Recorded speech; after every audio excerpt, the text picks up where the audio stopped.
Piers Anthony Dillingham Jacob is an English-American author in the science fiction and fantasy genres, publishing under the name Piers Anthony. He is most famous for his long-running novel series set in the fictional realm of Xanth. Many of his books have appeared on the New York Times bestseller list. He has stated that one of his greatest achievements has been to publish a book for every letter of the alphabet, from Anthonology to Zombie Lover. Early life. Anthony's parents, Alfred B. and Norma Jacob, were Quaker pacifists studying at Oxford University who interrupted their studies in 1936 to undertake relief work on behalf of the Quakers during the Spanish Civil War, establishing a food kitchen for children in Barcelona. Piers and his sister were left in England in the care of the maternal grandparents and a nanny. Alfred Jacob, although a British citizen, had been born in America near Philadelphia, and in 1940, after being forced out of Spain and with the situation in Britain deteriorating, the family sailed to the United States. In 1941 the family settled in a rustic, back-to-the-land, utopian community near Winhall, Vermont, where young Piers made the acquaintance of radical author Scott Nearing, a neighbor. Both parents resumed their academic studies, and Alfred Jacob eventually became a professor of Romance languages, teaching at a number of colleges in the Philadelphia area. Young Piers was moved around to a number of schools,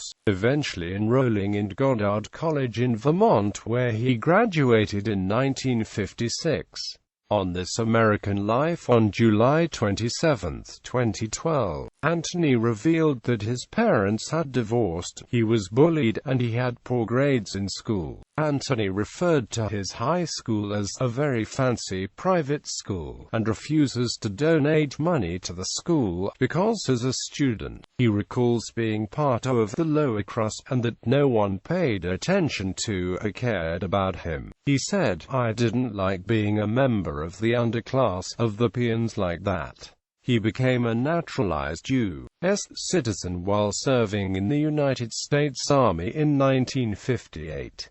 After completing a 2-year stint in military service, he briefly taught school at Admiral Farragut Academy in St. Petersburg, Florida, before becoming a full-time writer. Marriage and early career. Anthony met his future wife, Carol Marble, while both were attending college. They were married in 1956, the same year he graduated from Goddard College, Plainfield, Vermont. After a series of odd jobs, Anthony decided to join the U.S. Army in 1957 for a steady source of income and medical coverage for his pregnant wife. He would stay in the Army until 1959. He became a U.S. citizen during this time. While in the Army, he became an editor and cartoonist for the battalion newspaper. After leaving the Army, he spent a brief stint as a public school teacher before trying his hand at becoming a full-time writer. Anthony and his wife made a deal. If he could sell a piece of writing within 1 year, she would continue to work to support him. But if he could not sell anything in that year, then he would forever give up his dream of being a writer. At the end of the year, he managed to get a short story published. He credits his wife as the person who made his writing career possible, and he advises aspiring writers that they need to have a source of income other than the writing in order to get through the early years of a writing career. Writing. On multiple occasions, Anthony has moved from one publisher to another when he says he felt the editors were unduly tampering with his work.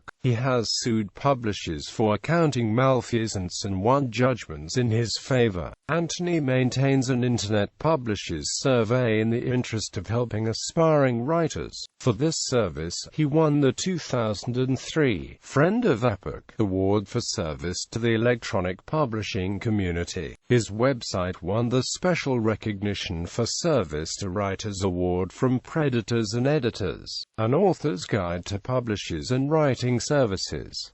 Anthony was at one time an angel investor in Ex-Libris. Many of his popular novel series have been optioned for movies. His popular series Xanth inspired the DOS video game Companions of Xanth by Legend Entertainment. The series also spawned the board game Xanth by Mayfair Games. Anthony's novels usually end with a chapter-long author's note, in which he talks about himself, his life, and his experiences as they related to the process of writing the novel. He often discusses correspondence with readers and any real-world issues that influenced the novel. Since about 2000, Anthony has written his novels in a Linux environment. Anthony's Xanth series was ranked No. 99 in a 2011 Nepalese Rupees Readers' Poll of Best Science Fiction and Fantasy Books. Anthony is also the author of two themed books, Taith Mound and Firefly. In other media, Act 1 of episode 470 of the radio program This American Life is an account of boyhood obsessions with Piers Anthony. The act is written and narrated by writer Logan Hill, who, as a 12-year-old, was consumed with reading Anthony's novels. For a decade he felt he must have been Anthony's #1 fan, until, when he was 22, he met Andy at a wedding and discovered the mutual interest in the writer. Andy is interviewed for the story and explains that, as a teenager, he had used escapist novels in order to cope with his alienating school and home life in Buffalo, New York. In 1987, at age 15, he decided to run away to Florida in order to try to live with Piers Anthony. The story includes Piers Anthony's reflections on these events. But what of Earth? Controversy. Early in Anthony's literary career, there was a dispute surrounding the original publication of But What of Earth? Editor Roger Elwood commissioned the novel for his nascent science fiction line Laser Books. According to Anthony, he completed But What of Earth? And Elwood accepted and purchased it. Elwood then told Anthony that he wished to make several minor changes, and in order not to waste Anthony's time, he had hired copy editor Robert Coulson to retype the manuscript with the changes. Anthony described Coulson as a friend and was initially open to his contribution. However, Elwood told Coulson he was to be a full collaborator, free to make revisions to Anthony's text in line with suggestions made by other copy editors. Elwood promised Coulson a 50-50 split with Anthony on all future royalties. According to Anthony, the published novel was very different from his version, with changes to characters and dialogue, and with scenes added and removed.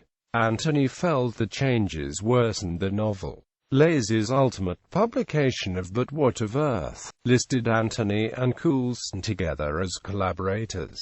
Publication rights were reverted to Anthony under threat of legal action. In 1989, Anthony published his original But What of Earth? In an annotated edition through Tor Books. This edition contains an introduction and conclusion setting out the story of the novel's permutations and roughly 60 pages of notes by Anthony, giving examples of changes to plot and characters, and describing some of the comments made by copy editors on his manuscript.